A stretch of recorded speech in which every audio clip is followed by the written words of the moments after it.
Another shocking turn in the case of Sean Diddy Combs.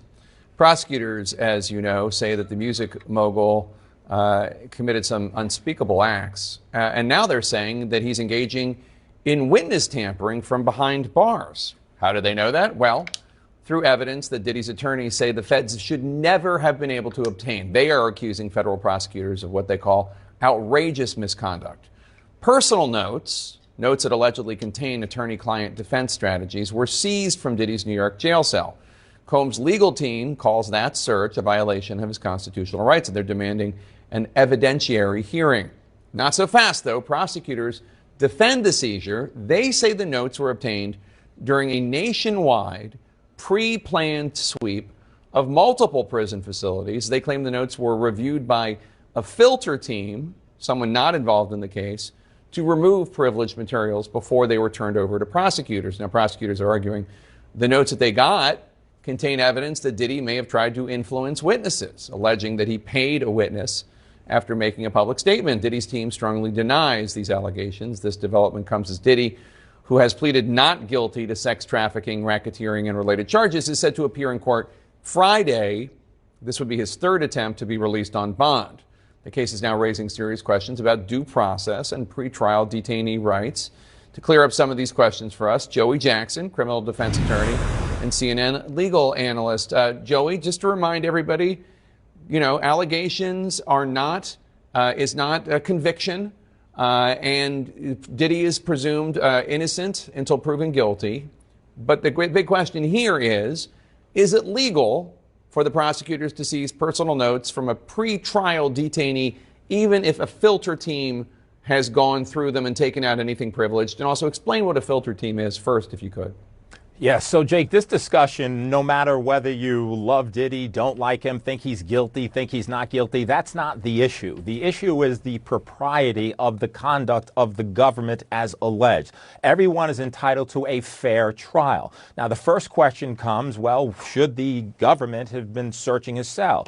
Do they have these searches in jails? Is that appropriate? I think the general answer is yes. They're going to have searches of various detainee cells for safety reasons and other reasons. So as a result of that, expect and anticipate that your cell will be searched. The next question becomes, well, if there's information with respect to that search that deals with your case, that is attorney work product, right? Not attorney work product, but certainly attorney client. When you're visiting a client in a jail, you have discussions about your case, about witnesses, about strategy, about issues. You may take notes or do anything you like, either with your attorneys or when you go back. Now, if the government has gotten that specific information, the answer becomes, well, why and how? That leads me to the question about a filter team. If you get information, and it could be attorney-client privilege, right? You should have the right to speak to your attorney about everything and anything, but it should be filtered. There are a government team. In fact, the Department of Justice created a team in 2020 to do just this, filter information, so that that team is not part of the case, not part of the prosecution. You look for attorney-client privilege information, you parse it out, then you give it to prosecutors. What was the process followed? What was the protocol followed? Was it followed properly or appropriately? We don't know. That's why a hearing is necessary. That should never get into the hands of prosecutors. It's unfair, it's inappropriate, shouldn't happen, and that raises serious questions. That's what a filter team did. Did they abdicate their responsibility? We'll see at a hearing. This all coming on the heels, of course, of a recent court filing where prosecutors were citing jail phone records. They claim that Diddy used the phone accounts of at least 8 inmates to evade monitoring and to make calls that they allege are also witness tampering. How does his defense team respond to that as they're trying to get Diddy released on bond?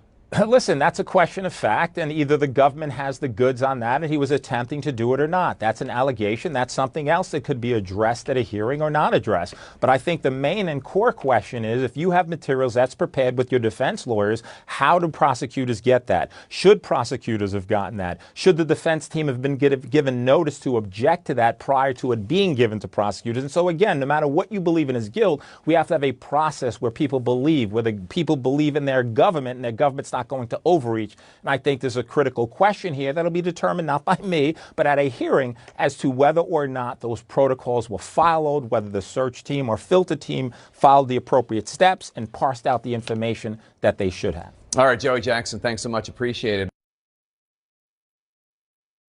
An emergency hearing in the Sean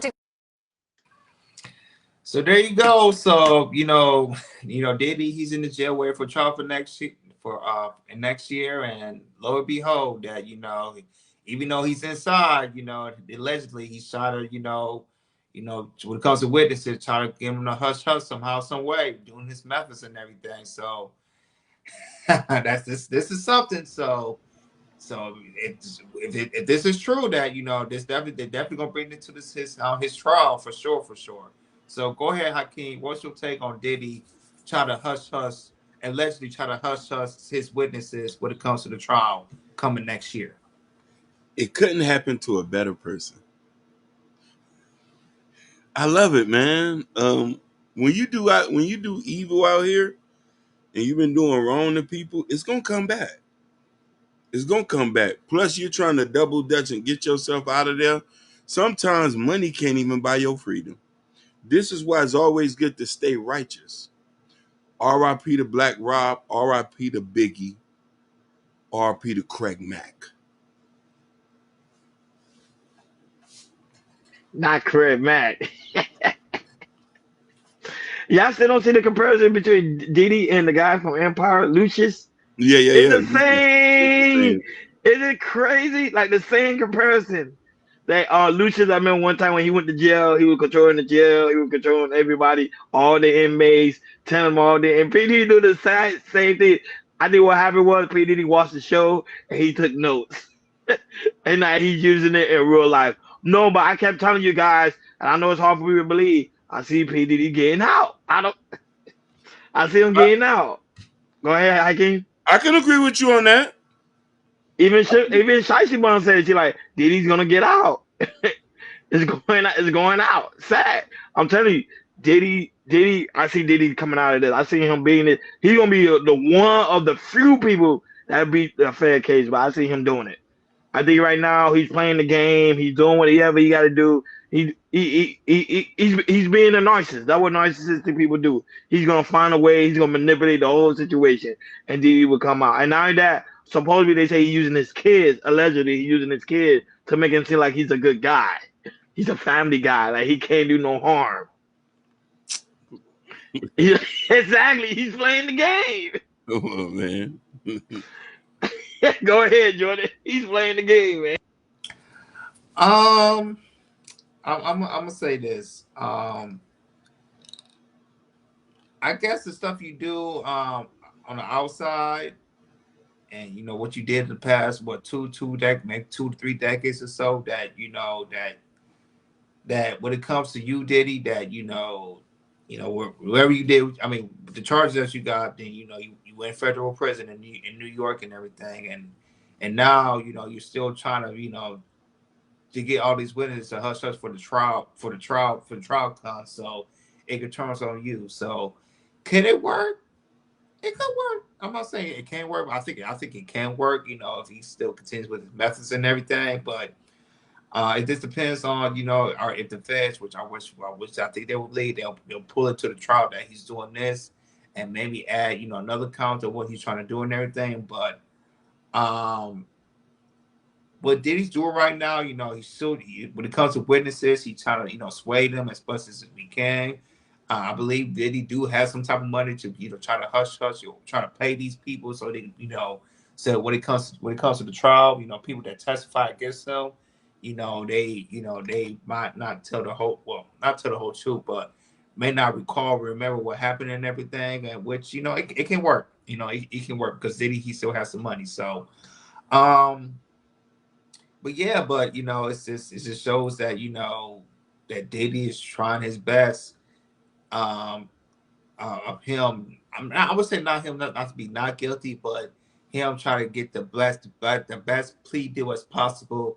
Of him trying not to avoid jail time and everything. So that's what I'm saying. So I guess what Diddy's trying to do, if when it comes to the plea deal, if he can get the best plea deal of him avoid jail time, I think that will be a win-win for Diddy. So, and that's what I see. Yeah, that's what I see. But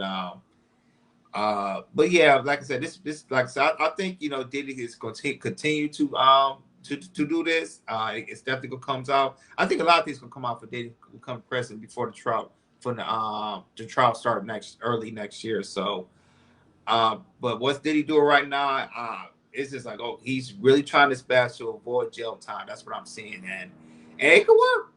It could definitely work, but like I said, we just gotta wait till the trial comes and see if how powerful and how big of a case the feds got against Diddy. I'm just curious of the witnesses. Those are the people I'm curious about. Like, who's going to be the witnesses? Who's going to be on Diddy's side? I know the Fed's not going to, show tell people all the information, but I'm just curious, like who's and also who's going to be at the trial. We know his family and his kids will be there, but outside of them, who's going to be there at the trial? So, but his bond hearing is this upcoming Friday. So let's see if he get out. Go ahead. You muted, Jordan. I got a question. Since this, he's doing it right now. Do you believe?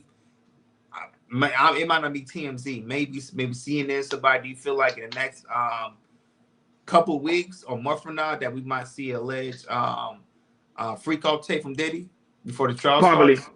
probably, I think probably. that I'm still kind I of mean, because it could leak. It could leak. Hakeem. It could leak that is true, but before the trial starts. Maybe 1 or 2 videos might leak. You never know. I don't know, man. I just think the freak off is exaggerated, man. Because that shit would have That's why. that shit. Listen, that shit would have been leaked. We should have seen it on Pornhub or X videos. Mm-hmm. True. You know.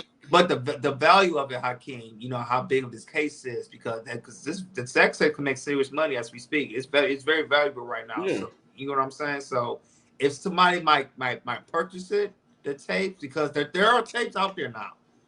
There are tapes out there. I heard there's a couple tapes here in that Los Angeles that people has and everything. I just feel like if somebody sell at the right price to somebody, it don't have to be TMZ. You know, it could be if some of these bloggers have enough money to do that. You know, and to get views on all the type of things. You know, I could think it'll leak, but I think it'll leak to make money off whoever puts out the tape. Let's see. But the only one right now, I think the fans retrieved all the tapes. But if someone has the tape and release it, that's gonna be. I don't know. If it's gonna really